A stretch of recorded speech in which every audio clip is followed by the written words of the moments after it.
Good evening. I'm Gabriele Mays with the last of our Midweek Moments of Light meditations from St. Edward's Episcopal Church. Before we start tonight's meditation, I would like to thank all the people who have made this series possible, beginning with our tech master, Ted Rukotsky, who always puts everything together just right. Thanks, Ted. And all those who led creative contributions. Matt with his beautiful song that he wrote and did, and Marlena, and Priscilla, and Mary Lou baking bread for us, Lisa leading us through why can't I think of it? Oh, the labyrinth. And Tanya with a wonderful meditation, and our own Carla who did not only a wonderful Tizé meditation, but she also put all the music together for us. A heartfelt thank you to all of you. It was just a pleasure to see how creative you all can get. We'll begin tonight's meditation by listening to a wonderful Tizé chant written by Cliff Brock a couple of years ago when he was still our music director. It goes like this. O Christ, you are both night and day. You drive away the shadowed night. As day star, you precede the dawn, a herald of the light to come. Let's listen.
Don't you love what we have just listened to? It was Cliff's version of the ancient German Advent hymn, "How bright appears the morning star, with mercy beaming from afar." It's a wonderful proclamation of Advent that Cliff put together in that chant. And after all, Advent is just a few days away. So I want to take a few moments to explore this. I had a meditation all done for tonight and I ditched it. And instead, I want to talk about the star, the Advent star, about how it gives me hope. Because hope seems hard to come by these days. It has been a long year waiting for the light from heaven. So I'm a liturgy-oriented person and I love rituals because they help me. Right now I need that help especially because my kids and grandkids, along with 2 neighbor children and my daughter-in-law's parents, have all gotten the virus. Thanks be to God, right now everything looks under control and like just mild symptoms. But still, I'm a grandmother and I worry. Different worry than moms, but I still worry. And,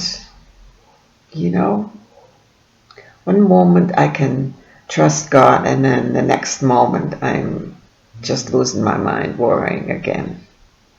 Because trusting God doesn't mean you get what you want. You only get something else. And this is a huge only. But really, it's a wonderful only. Because it means not that we get what we want, but that we will be unswervingly held in the loving hands of God. Just like Tanya sang to us last week. Trusting God doesn't mean we get to bypass death. We're finite beings and every one of us will die, as we know. Trusting God means knowing that as we do this living and this dying, we will pass through it, held in God's wonderful light of love, a light that will never fade, ever. So I want to show you something of my own personal liturgy about that, about how I find hope. I have something in my bedroom that I wake up to every morning, something to direct my eyes upwards to where my help comes from. In my window is this star. Okay, I gotta get the candle behind it. Make sure you can see it. There. So this is a star I wake up to every morning. And it's where my eyes go to first, because that's where the light is. And why do I do this? Well, because basically I'm not waking up anymore every morning going, I feel good. Sorry, I'm not Ray Charles. So I need help. And my trusted star brings me that help. I wake up to my star and I think of the German theologian Karl Rahner, what he said about the star. He said, "Set out my heart, the star shines, gold of love, incense of yearning, myrrh of suffering, these you have with you always. He shall accept them, and we will find him.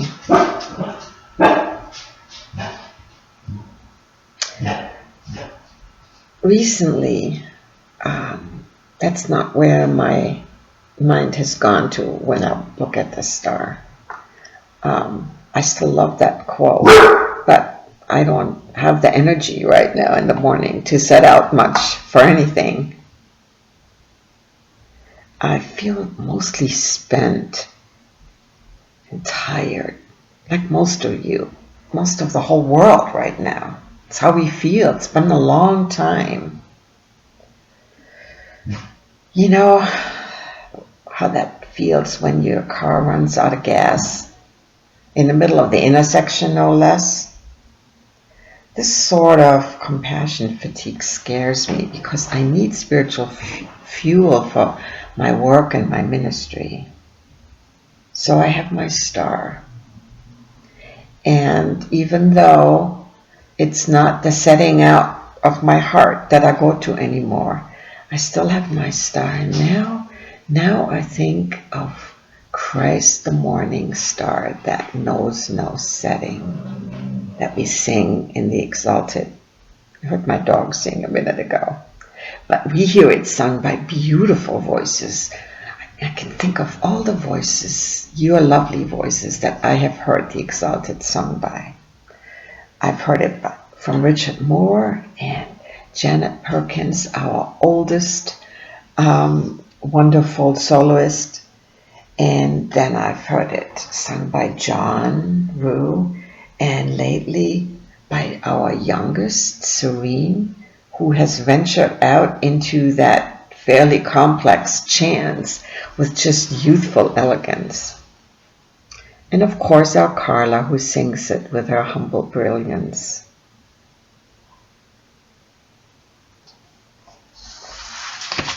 I love the Exalted. It's the liturgy lover in my soul that waits every year for this masterpiece during the Easter Vigil, because it declares a shining and eternal truth that transforms each one of us into a star. We become people of the star, Advent people who are married to the bright and morning star that knows no setting. Now that is what the star reminds me of every morning, and then I can smile. Because for a moment I have looked through the veil, just for a moment, just a glimpse, looked for a moment into the timeless, like that beautiful old German Advent hymn tells us. How bright appears the morning star with beams of mercy from afar. When I hear and feel that coming from the star, a little bit of energy comes back for me. Mercy is on its way. Like we heard in the Taizé chant, O Christ, you are both night and day. You drive away the shadowed night. As day star, you precede the dawn, the herald of the light to come. It's a wonderful Advent announcement from our Celtic forebears about this day star, Jesus Christ. He himself is the morning star that knows no setting.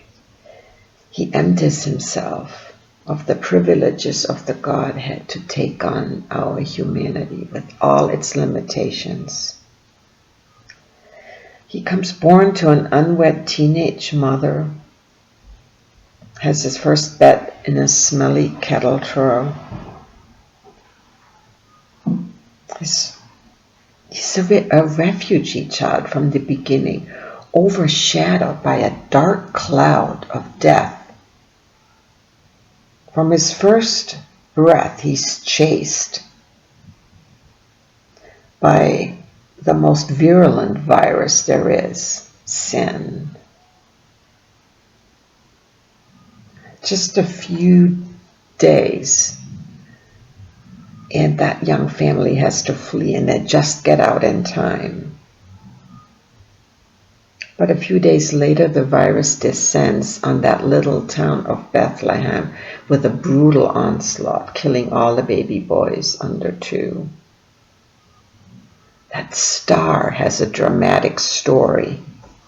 Friends, there's nothing romantic about the life of Jesus Christ, is there? Nothing sentimental about that first Christmas. What we see is the length to which God is willing. He is willing to go and bring us His unchangeable and incorruptible love and light. God is always willing. That is the mystery of mercy. I ran into that the other day while translating a poem by Rainer Maria Rilke. He's one of my most favorite poets. It's from his Book of Hours, a collection of love poems he wrote for God. This one is number 47. And in closing, I want to share just the first line with you, because in some way it summarizes what I've been just talking about. It goes like this. You willing one, surely your grace came. Isn't that just marvelous?